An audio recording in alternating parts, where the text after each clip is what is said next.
أعوذ بالله من الشيطان الرجيم.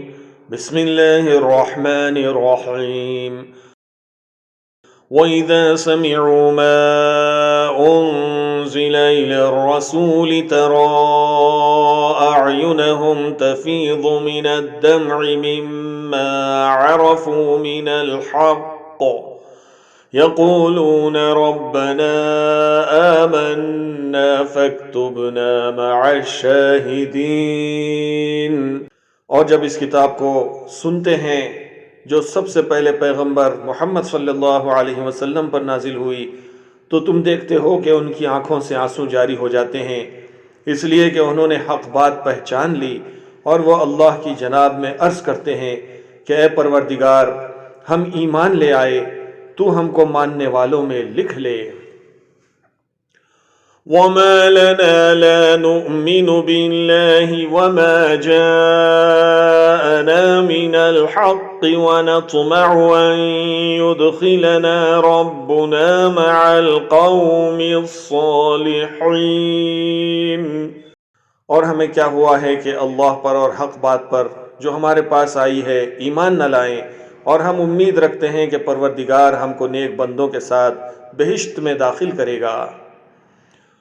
فَأَثَابَهُمُ اللَّهُ بِمَا قَالُوا جَنَّاتٍ تَجْرِي مِن تَحْتِهَا الْأَنْهَارُ خَالِدِينَ فِيهَا وَذَلِكَ جَزَاءُ الْمُحْسِنِينَ۔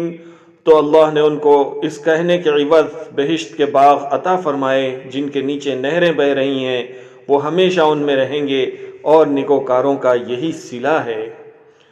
وَالَّذِينَ كَفَرُوا وَكَذَّبُوا بِآيَاتِنَا أُولَئِكَ أَصْحَابُ الْجَحِيمِ۔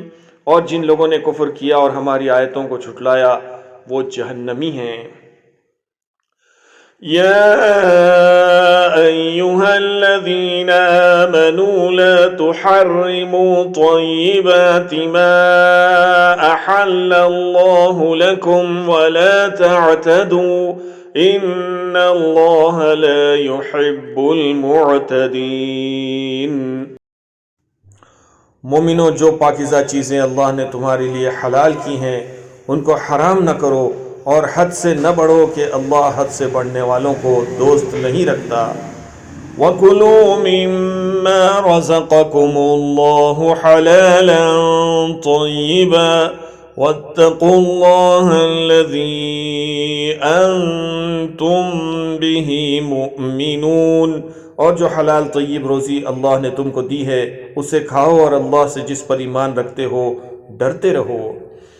لا يؤاخذكم الله باللغو في أيمانكم ولكن يؤاخذكم بما عقدتم الأيمان فكفارته إطعام 10 مساكين من أوسط ما تطعمون أهليكم أو كسوتهم أو تحرير رقبة فمن لم يجد فصيام 3 أيام ذلك كفارة أيمانكم إذا حلفتم واحفظوا أيمانكم كذلك يبين الله لكم آياته لعلكم تشكرون۔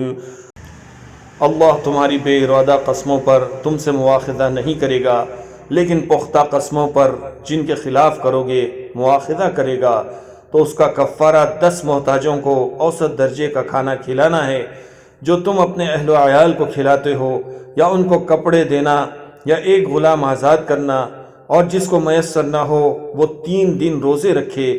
یہ تمہاری قسموں کا کفارہ ہے جب تم قسم کھا لو اور اسے توڑ دو، اور تم کو چاہیے کہ اپنی قسموں کی حفاظت کرو۔ اس طرح اللہ تمہارے سمجھانے کے لیے اپنی آیتیں کھول کھول کر بیان فرماتا ہے تاکہ تم شکر کرو۔